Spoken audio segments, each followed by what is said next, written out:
اعوذ باللہ من الشیطان الرجیم بسم اللہ الرحمن الرحیم یا ایہا الذین آمنوا اے اہل ایمان اذا ضربتم فی سبیل اللہ جب تم اللہ کی راہ میں نکلو یعنی جہاد کے لیے یا ہجرت کے لیے، ایون علم دین حاصل کرنے کے لیے بھی، کیونکہ صحیح مسلم میں حدیث ہے جو علم حاصل کرنے کے لیے کسی راستے پہ چلتا ہے اللہ تعالیٰ اس کے لیے جنت کا راستہ آسان کر دیتا ہے۔ یہ سب فی سبیل اللہ ہے۔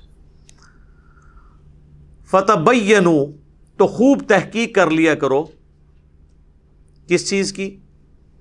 ولا تقولوا لمن القى الیکم السلام، اس بات کی تحقیق کر لو کہ جب کوئی تمہیں سلامتی بھیجے، السلام علیکم کہے، لست مؤمنا تو تم انہیں یہ مت کہو کہ تم مومن نہیں ہو، یعنی راستے میں جب کوئی ملے اور وہ کہے السلام علیکم تو تم یہ گمان کرو کہ یہ مسلمان ہی ہے۔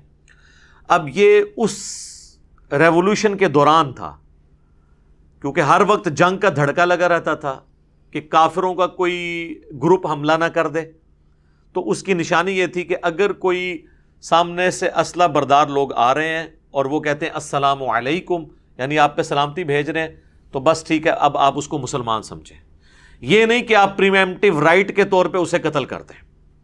اور اس طرح کے کچھ واقعات ہو گئے تھے۔ صحیح بخاری میں آتا ہے کہ حضرت خالد بن ولید کو نبی علیہ السلام نے کسی جگہ بھیجا، یعنی لوگوں کے پاس کچھ قبائل کی طرف، تو انہوں نے آگے سے، اب وہ بیچارے ان پڑھ تھے، وہ جڑ تھے، ان کو یہ پتہ ہی نہیں تھا کہ ہم نے اپنے عقیدے کا اظہار کس طرح کرنا ہے۔ تو چونکہ اسلام کا غلبہ ہو گیا تھا، اذا جاء نصر اللہ والفتح ورأیت الناس يدخلون فی دین اللہ افواجا، اس کے تحت لوگ جوگ در جوگ دین میں قبائلی سسٹم کے تحت داخل ہو رہے تھے۔ قبیلے کا سردار اسلام قبول کرتا تھا، پیچھے سارا قبیلہ مسلمان ہو جاتا تھا۔ تو صحیح بخاری میں یہ کم از کم 2 جگہ یہ حدیث آتی ہے۔ حضرت خالد بن ولید کو نبی علیہ السلام نے ایک جگہ بھیجا، تو اب وہ جو پینڈو لوگ تھے، بادیہ نشین اعرابی، انہوں نے بجائے یہ کہنے کہ ہم اسلام لے کر آئے، انہوں نے یہ کہا کہ ہم اپنے دین سے پھر گئے، ہم اپنے دین سے پھر گئے، یعنی کس دین سے؟ بت پرستی کے دین سے پھر کے ہم مسلمان ہو گئے۔ تو حضرت خالد بن ولید نے اس کی انٹرپریٹیشن یہ کی کہ یہ اسلام سے مرتد ہو گئے ہیں، حالانکہ نبی علیہ السلام کا مبارک زمانہ ہے۔ اب ان بیچاروں کے پاس کوئی الفاظ نہیں تھے یہ کہنے کے کہ ہم مسلمان ہو گئے، وہ یہ کہتے تھے جی اسی اپنا، جس طرح آج کل کوئی ہوگا اسی فرقہ چھوڑ دیتا، یہ مطلب نہیں ہے کہ وہ کافر ہو گیا، تو وہ کہتے تھے ہم اپنا دین چھوڑ دیا، یعنی پرانے دین کو چھوڑ کے ہم اسلام پہ آ گئے۔ تو حضرت خالد بن ولید نے ان کو قتل کرنا شروع کر دیا۔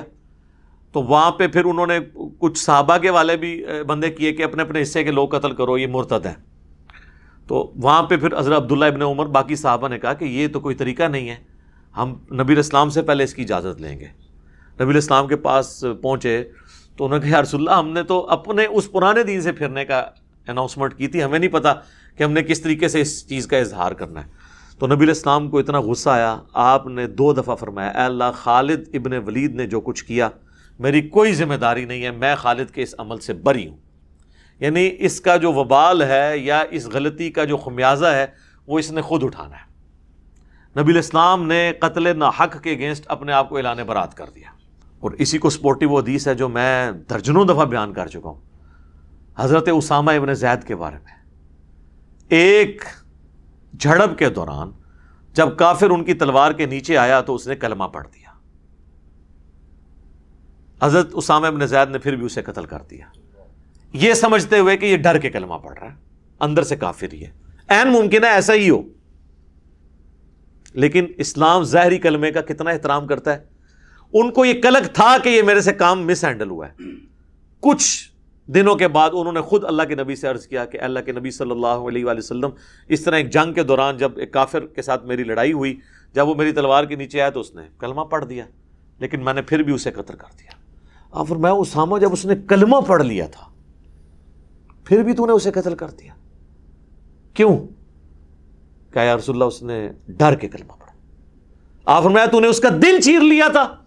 اسامہ تو کیا کرے گا جب قیامت والے دن اللہ کے حضور وہ کلمہ پڑھتا ہوا تیرے خلاف مقدمہ قائم کرے گا؟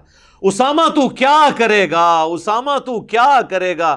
حضور اس بات کو اتنی دفعہ ریپیٹ کرتے رہے کہ اسامہ ابن زید کہتے ہیں میرے دل میں خواہش ہوئی کاش حضور خاموش ہو جائیں اور آج سے پہلے میں کافر ہوتا، آج میں کلمہ پڑھ کے مسلمان ہوتا، کم از کم میرا یہ گناہ تو دھل جاتا کہ میں نے ایک بندے کو ناحق قتل کر دیا۔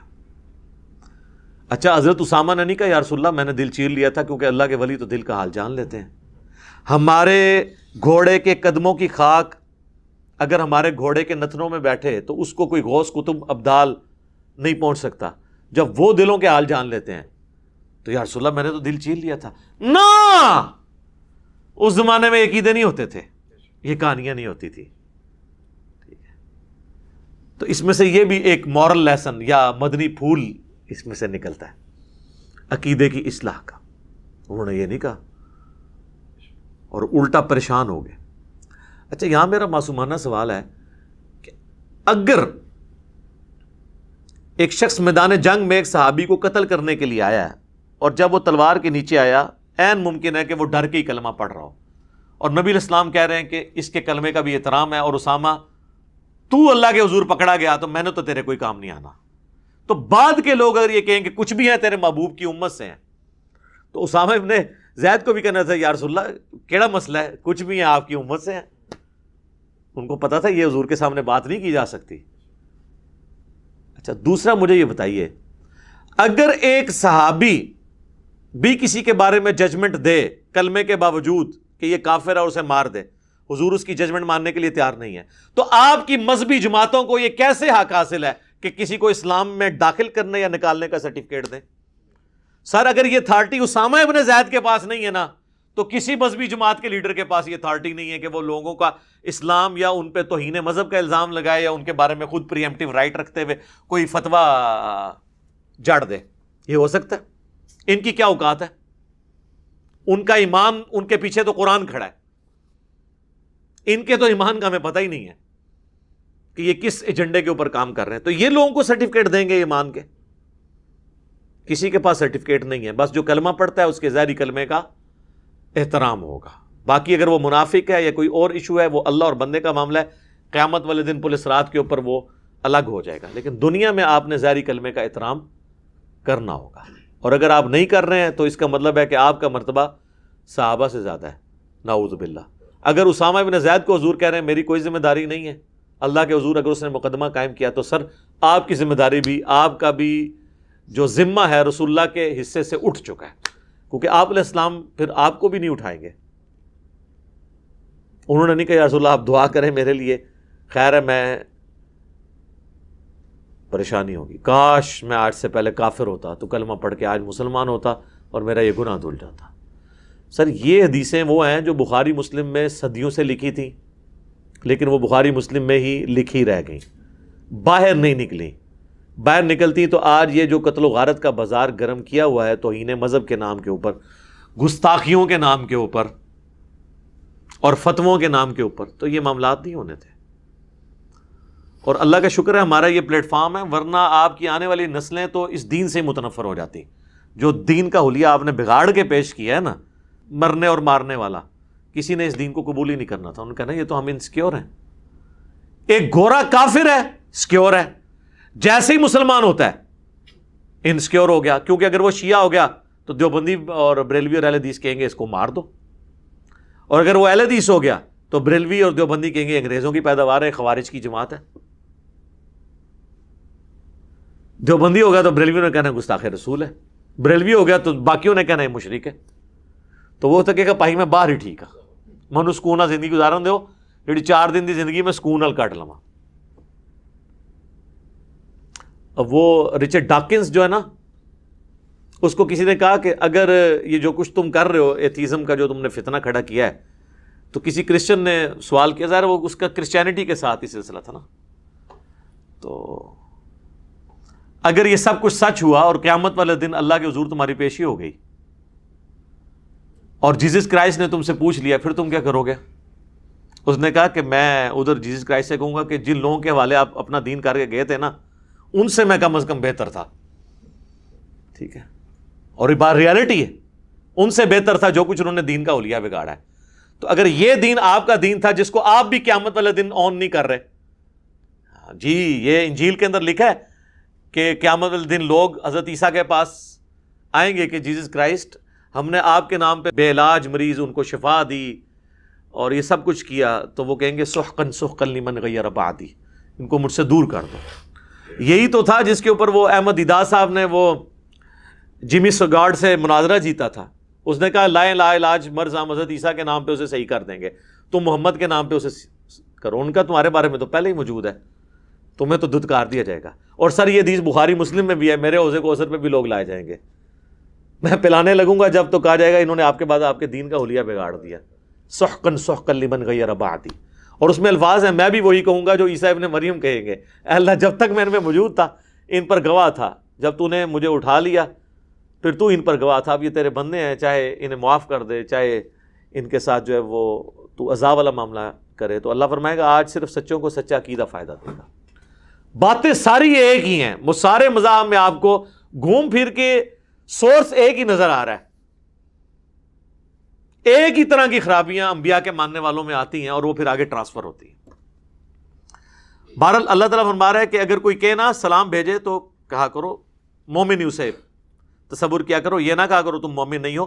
تبتغون عرض الحیات الدنیا، کیا تم دنیا کی جو دولت ہے اس کے سامان کی تلاش میں پڑ گئے ہو؟ یعنی اس میں یہ بھی لالچ ہوتی تھی نا، اگر کسی کو قتل کر دیا تو اس کا مال غنیمت میرے ہتھے چڑھ جائے گا، اس کی عورت میرے ہتھے چڑھ جائے گی۔ اب یہ دیکھ لیں، یہ بریلوی دیوبندی اہل حدیثوں سے بات نہیں ہو رہی ہے، صحابہ کرام سے ہو رہی ہے، ٹھیک ہے۔ ان کا بس چلے تو یہ آیتیں ہی قرآن سے نکال دیں گے، اس میں تو صراحتاً توہین صحابہ ہے کہ صحابہ کرام کو اللہ تعالیٰ کہہ رہا ہے کہ تم دنیا کی محبت کے طلبگار ہو، اور تمہیں کوئی اگر کہتے آ کے تو اسے مسلمان مان لیا کرو۔ ظاہر ہے یہ عبداللہ ابن ابی کے بارے میں تو نہیں آیا نا، وہ تو پہلے ہی مسلمان نہیں تھے، ان کو کسی کے اسلام سے کیا غرض تھا۔ فَعِندَ اللَّهِ مَغَانِمُ كَثِيرَةٌ، پس اللہ کے پاس تو بہت غنیمتیں ہیں، وہ تمہیں غنی کر دے گا۔ دنیا میں تو ابھی قادسیہ اور یرموک کے بعد اربوں ڈالرز تمہارے پاس دنیا کے آنے والے ہیں، اور آخرت کی تو جنتیں تمہارا انتظار کر رہی ہیں، کوئی ٹینشن نہ لو۔ كَذَلِكَ كُنْتُم مِّن قبل، کتنی زبردست بات آئی، تم بھی تو پہلے یہی کچھ تھے نا، تم بھی تو کافر ہی تھے نا۔ تو اپنے آپ کو جو میں اکثر لوگوں کو کہتا ہوں، یار آپ لوگ بھی تو پہلے بریلوی دیوبندی اہل حدیث شیعہ تھے نا، تو آج دوسروں کو بھی تھوڑا مارجن دیں۔ اگر کسی کو بات سمجھ نہیں آتی ہے تو اسے قطع تعلق ہی نہ کریں۔ شروع میں تو آپ کو بھی سمجھ نہیں آتی تھی نا، آہستہ آہستہ بات سمجھ آئی، تو اب اپنی جگہ اس کو بھی رکھ کے دیکھیں کہ آپ جب یہ تھے تو آپ بھی یہی کچھ سوچتے تھے، تو اس کو ٹالرنس کے ساتھ بیہیو کریں۔ اس طرح تم بھی تو پہلے اسی طرح تھے۔ فمن اللہ علیکم، تو اللہ نے تم پر انعام فرمایا، احسان فرمایا۔ فتبینوا، تو دیکھو خوب تحقیق کر لیا کرو۔